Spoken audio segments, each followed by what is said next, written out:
Welcome to this explainer. Let's just dive right in, shall we? Have you ever actually stopped to think about what nutrition really is? At its absolute core, your body is essentially this incredibly advanced biological factory. And its main job? It's extracting chemical building blocks from the food you eat and using them to, well, keep the lights on, rebuild your tissue, and literally power your every single move. So today, we're taking a tour of this internal factory to see exactly how these raw materials actually turn into you. Here is our factory tour map for today. We'll start with the human food factory, move on to macros as your primary inputs, then micros for igniting the engine, look at the gut and cellular damage, and finally wrap it up with a 4-step nutrition strategy. All right, section 1, the human food factory. Let's jump straight into the demolition phase. So let's look at the chronological breakdown of your food. First, it hits the grinder, your mouth, where your teeth chop it into a paste and salivary enzymes kick off the digestion process. From there, it drops straight into your personal acid tank, the stomach. This is where proteins unfold and the food basically turns into usable mush. Next up is the small intestine. Here, the pancreas releases these biochemical scissors to snip carbs, fats, and proteins into tiny, absorbable little pieces that pass right through your microscopic absorption carpet, the villi. But here's the absolute crucial point. Whatever gets absorbed goes straight to the boss. The liver is your command center. Every single molecule reports here first, and the liver decides whether to burn it, store it, or detox it. The real moral of the story here, you aren't what you eat, you're what you actually absorb. Moving on to section 2, macros, your primary inputs. Now that we know how the factory operates, let's look at the raw materials it demands, starting with the big boys, carbohydrates. Now, all carbs eventually convert into glucose in the body, but what's really fascinating is how their physical structure totally changes your body's reaction. Simple carbs, they're built as tiny chains. Your body digests them instantly, which gives you a super fast blood sugar spike, a rapid crash, and then boom, you're hungry again. Complex carbs, though, are these long, tangled chains. They require slow, steady digestion, which gives you a nice, smooth glucose release that actually keeps you full. Oh, and we definitely can't forget fiber. It's a carb your body literally can't digest, but your gut bacteria absolutely love to munch on it. Fiber slows down that glucose absorption and seriously levels up your gut health. Next up on the macro list, we have fats. And hey, if you still think fat is the enemy, consider this. Your brain is literally 60% fat. No joke. Your cell membranes and your hormones completely rely on it. Plus, fat is this vital transport system for absorbing key vitamins. The thing that actually matters here is the molecular structure. Saturated fats, like butter, are chemically stable. They tolerate heat really well. Then you have monounsaturated fats, like olive oil, pretty much the gold standard for everyday use. But polyunsaturated fats, which include your omega-3s and 6s, are liquid and highly fragile. Their multiple double bonds mean they oxidize really easily under high heat or heavy processing. And that is exactly why modern seed oils are so heavily debated right now. All right, our final macro is protein. Think of these as the essential Lego bricks for every single cell in your body. There are 20 amino acids in total, and 9 of them are essential, meaning your body can't make them. You absolutely must eat them. If you're missing even one of those 9, the entire biological construction project just grinds to a halt. Now, to actually build muscle, your body relies on a specific amino acid called leucine. It basically acts like an on-off switch.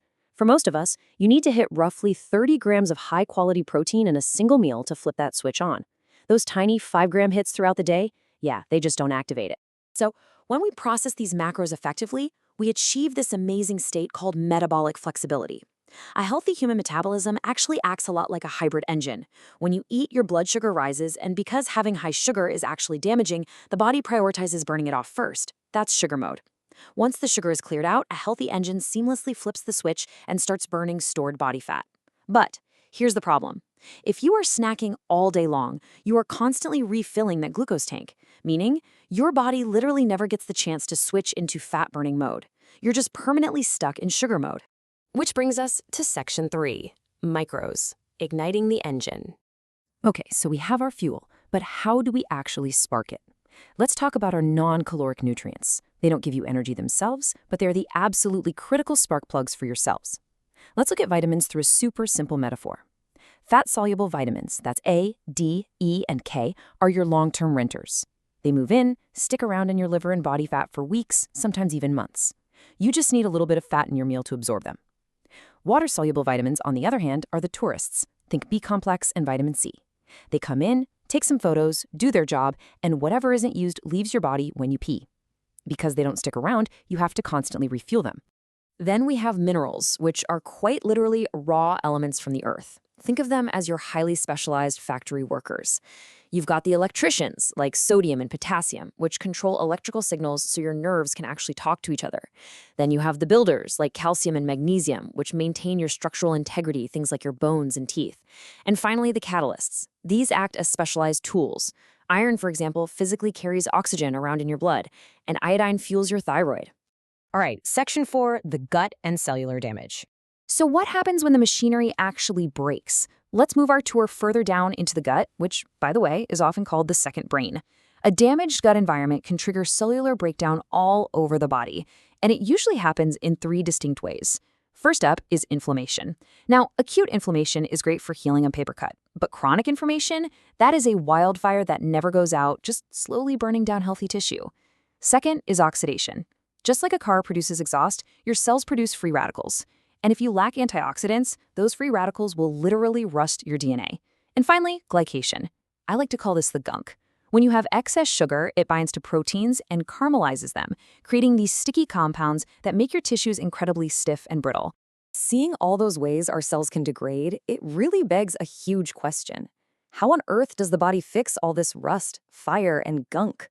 The answer is this absolutely brilliant built-in maintenance system called autophagy. But here's the catch. When you eat, your hormone insulin spikes, which puts your body into lockdown mode to store energy. That completely blocks the cleanup process. It is only when you stop eating and your insulin drops that your cells can finally clock in and literally eat and recycle their own broken parts. It's amazing. Unfortunately, modern life is constantly interrupting this. Dopamine hijacks from hyperpalatable snack foods override our natural stop signals, and cortisol from chronic stress literally melts down muscle tissue just to dump more sugar into our blood. This completely locks us out of that healing state. Look, our ancient biology is simply no match for modern food engineering. I mean, processed foods today contain industrial soaps called emulsifiers that literally scrub away the protective mucus layer in your gut, leading to leaky gut. And think about preservatives. They're put in there to stop bacteria from multiplying on the grocery store shelf, right? Well, they keep doing exactly that, suppressing your good bacteria once they're inside you.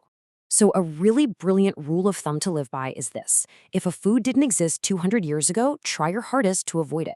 Which leads us to section 5, the 4-step nutrition strategy. How do we actually apply all of this? It's time to build your personal owner's manual and finally put an end to the diet wars. We're going to use a logical hierarchy to optimize your machine. Because, you can't start arguing about the roof when the foundation is cracking. We have to go in order. 1, cut the crap. 2, lock in your foundation. 3, adjust the energy dials. And 4, fill the holes. Let's break those down. Okay, step 1, cut the crap.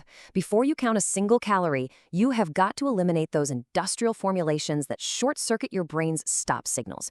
And honestly, you don't need a PhD for this. Just use the 1-ingredient rule. The absolute best foods don't have a long list of ingredients. They are the ingredients. A steak is just steak. Broccoli is just broccoli. If it visually looks like it actually came from nature, you automatically remove all that chemical noise. Once the junk is out, we combine steps 2 and 3. Step 2 is locking in your foundation, which is protein. Protein physically blocks out junk by triggering the release of a hormone called GLP-1. That is the exact same satiety signal that those crazy popular modern weight loss drugs are trying to mimic. It literally shuts down your hunger. Then, step 3 is adjusting your energy dials.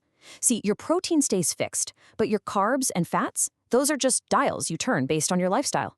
If you sit at a desk all day, turn down the carbs and rely on stable fats. If you're training like an athlete, turn that carb dial up. Understanding this completely ends the diet wars. Whether it's keto or paleo, they're really just different ways of managing these exact same dials. And finally, step 4, fill the holes. Remember, the word supplement literally means in addition to. It does not mean substitute. You cannot just eat junk and pop a multivitamin expecting to be fine. Nature packages nutrients with the precise tools your body needs to actually absorb them, whereas isolated pills often have really poor bioavailability. That being said, because we stay indoors so much and our modern agricultural soils are heavily depleted, high-quality supplements do act as fantastic insurance to fix specific gaps. But again, that's only if you've already locked in the first 3 steps. Which brings us to our final thought. Knowing what you know now about the grinder, the acid tank, the biochemical scissors, and the command center inside you, are you treating your body like a fine-tuned biological machine or a modern industrial experiment?